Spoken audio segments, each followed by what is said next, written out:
안녕하세요, 가치남입니다. 6월 15일 목요일 국내 시장이 마감되었습니다. 자, 오늘 시장 어떠셨나요? 저는 오늘도 시장이 그렇게 썩 좋지 않았다고 생각이 돼요. 지금 보시는 것처럼 코스피는 0.4% 하락이 나왔고, 무엇보다 갭상승으로 출발했었다면 그걸 유지하면서 이렇게 반등이 나오는 것이 가장 좋은 방향성이 되겠죠. 그런데 오히려 직전 저점을 또 이탈하면서 약세 흐름으로 마감이 되었습니다. 그리고 코스닥도 그렇게 썩 흐름이 좋지 않았지만 그래도 최종적으로 0.7%의 상승이 나왔고, 이것도 어떻게 본다면 에코프로의 반등이 나오면서 약간은 그쪽으로 쏠림이 있었던 것 같아요. 그래서 그 종목을 제외했을 때는 코스닥도 그렇게 흐름이 좋지 않았던 것 같습니다. 자, 코스피 상위 종목들의 흐름을 보면 오늘은 뭐 크게 상승했던 종목도 없었고, 또 그렇다고 크게 빠졌던 종목도 없이 카카오를 제외하고 다 1% 내외의 움직임을 보여줬던 것 같아요. 그리고 코스닥은 에코프로의 급등이 있었고, 또 반도체 관련주 HPSP 이쪽도 강한 상승이 나왔습니다. 그래서 제가 업종들을 몇 개 구분해 보니까 오늘은 반도체 관련주의 강세가 있었고, 또 기판 관련주들, 그리고 조선 관련주까지 이렇게 3개의 업종의 강세 흐름이 나왔습니다. 그래서 종목들 한번 살펴보시고요. 자, 이어서 코스피의 수급을 보면 오늘은 기관과 외국인의 양매도가 있었어요. 그래도 다행인 것은 2600포인트를 지켜주었고, 외국인의 물량은 많지는 않았었네요. 하지만 연기금이 최근에 많은 매도 물량이 나오고 있거든요.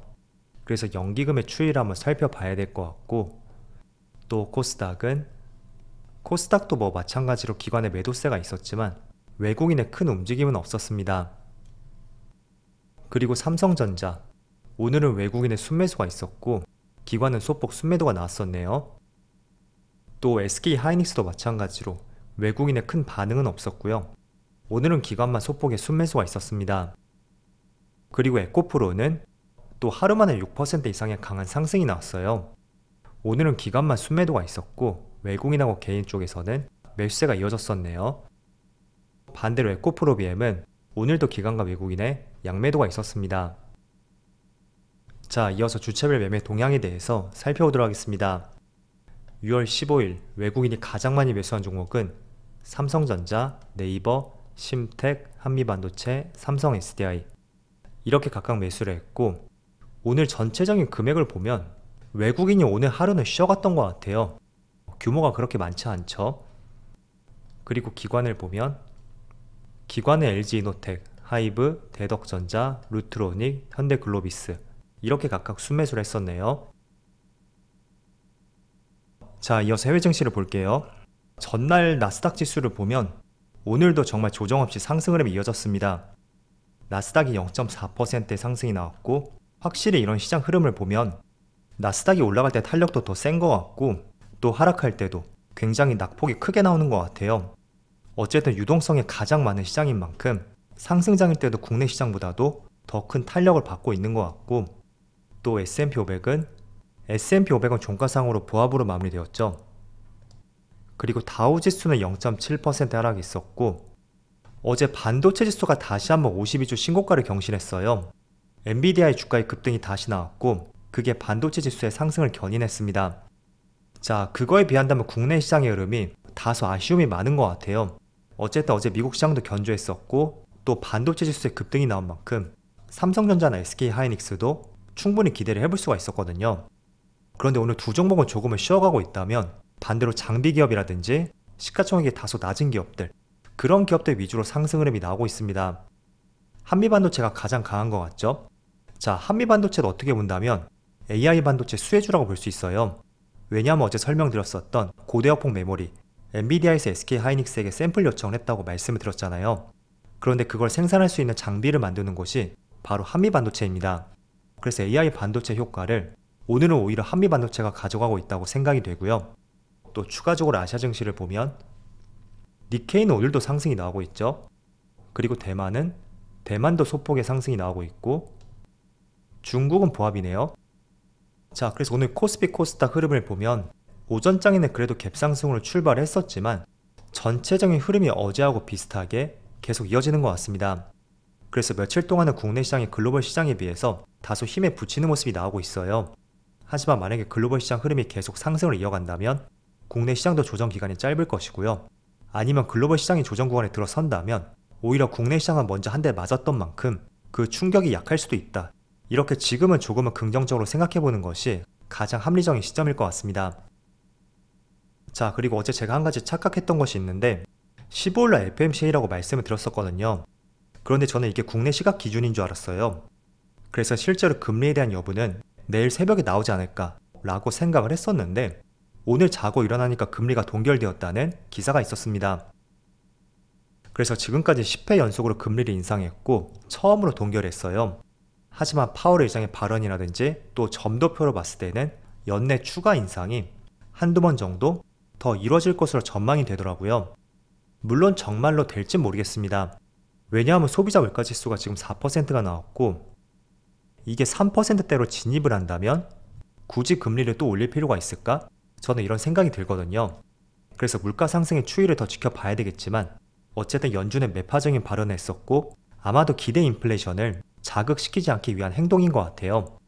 자, 그래서 금리를 동결했다는 것이 일단은 이제 시작이다 라는 생각을 가져보면서 작년과 달리 시장을 조금 더 긍정적으로 보자고 말씀드릴게요. 자, 그리고 몇 가지 재료들을 살펴보면 어제 2차전지 관련주의 급락이 있었어요. 물론 소재 기업들의 급락이 조금 더 심했었죠. 예를 들어 에코프로 BM이라든지 LNF 이쪽 기업들의 급락이 있었고 그런데 어제 낙폭이 강해서인지 오늘 시장이 좋지 않음에도 불구하고 일정 부분 반등이 나오고 있습니다. 자, 추가적인 내용을 말씀드려보면 그동안 국내 2차전지 기업들이 주가의 상승이 나왔던 대표적인 이유가 물론 실적적인 측면도 있습니다. 그런데 한 가지 더 꼽아본다면 지금 미중 갈등 때문에 중국산 배터리가 공급망에서 배제가 되었고 그 반사 수혜가 국내 기업들에게 돌아갈 것이라는 전망이 있었거든요. 자, 그래서 그런 기대감들이 주가의 상승으로 연결이 되었어요. 하지만 미국에서 중국의 양극재 기업에 대해서 국가 안보에 문제가 없다는 이유를 들면서 미국 내 배터리 공장 건립을 승인했어요. 그래서 그런 부분들이 주가의 급락으로 연결이 되었지만 오늘은 일정 부분 반등이 나오는 것 같죠. 자, 그래도 전체적인 2차전지의 분위기를 보면 에코프로그램을 제외하고는 전체적으로 파란불이 들어오고 있어요. 그래서 저는 조금 전 기사는 사실 하나의 명분에 불과하다고 생각이 되고 그것보다 지금 시장 흐름을 중요하게 봐야 되는 것은 지금 주가의 위치가 어디에 있고 또 지수의 위치가 어디에 있는지 여러분들이 그런 부분을 조금 더 신경 써서 보는 것이 가장 합리적이라고 저는 말씀을 드리겠습니다. 그래서 어제의 생각을 그대로 저는 유지하고 있고요. 제가 이렇게 말씀을 드리는 것은 자, 왜냐하면 지수의 위치를 무시할 수 없는 것이 지난 2020년도 초 당시를 보세요. 그때는 시장에 크게 밀렸던 위치였고 그 때문에 대부분의 종목들이 고점에 대한 부담감이 없던 위치였습니다. 그래서 그런 구간에서 내가 매수하고 기다리기만 했었다면 충분히 상승을 낼 수 있었고 처음 주식을 투자한 분들이라도 많은 수익을 내셨을 거예요. 그래서 그런 관점에서 한번 대입을 해보자고요. 아무리 업종이 좋다고 해도 내가 지수의 움직임을 조금 이해할 수가 있었다면 그 시장 분위기에 편승을 해서 쉽고 빠르게 수익을 낼 수 있다는 거예요. 그래서 어제 말씀을 드린 것처럼 지금은 살짝 코스피 코스닥에 과열권에 접해 있고 물론 며칠 동안 빠졌던 만큼 약간은 과열을 시켰다고 볼 수 있습니다. 하지만 지금 미국 시장도 별다른 조정 없이 상승이 나오고 있고 다소 부담스러운 움직임이 나오고 있는 만큼 이런 부분은 늘 생각해 보시면서 투자를 임해보자고 권장해 드릴게요. 자, 그래서 나스닥의 주봉을 보면 항상 나스닥이 상승할 때 주봉상 22평선 여기 보라색 선 보이죠? 여기를 터치하면서 상승을 했었거든요. 그게 일반적인 패턴 중에 하나였던 것 같아요. 그리고 하락할 때도 그 22평선에서 이렇게 맞고 떨어지는 모습이 나오고 있죠. 물론 이 한 차례만 살짝 돌파를 했었는데 전체적인 흐름이 그렇게 움직이고 있습니다. 그래서 지금은 이격이 많이 벌어진 위치인 만큼 나스닥도 충분히 조정이 들어올 가능성이 있으니까 이 점을 염두를 해두자고 말씀드려볼게요. 자, 그래도 최근에 한 가지 조금 의미 있는 것은 시장이 조금은 불안정한 모습이 나오고 있음에도 불구하고 반도체 관련주는 크게 밀리지 않고 있습니다. 오히려 하이닉스는 또 상승이 나오고 있고 굉장히 좋은 흐름이 이어지고 있어요. 그래서 어제 의견을 드렸듯이 만약에 한두 차례 조정이 나온다고 해도 그렇게 깊고 크지 않을 것이라고 판단이 되고 행여나 조금 깊다고 해도 하반기는 기대해볼 수 있는 요인이 많으니까 앞으로의 하반기를 맞이해보자 그렇게 말씀을 드려볼게요. 자, 어쨌든 모처럼 이제 미국 시장도 금리가 동결이 되었어요. 빨리 금리 인하되는 시점이 다가올 수 있기를 한번 기대를 해보면서 여러분들의 종목들이 많은 수익을 낼 수 있기를 제가 늘 응원해 드리겠습니다. 자, 그럼 오늘도 정말 수고 많으셨고요. 저는 내일 영상에서 다시 찾아뵙도록 하겠습니다. 감사합니다.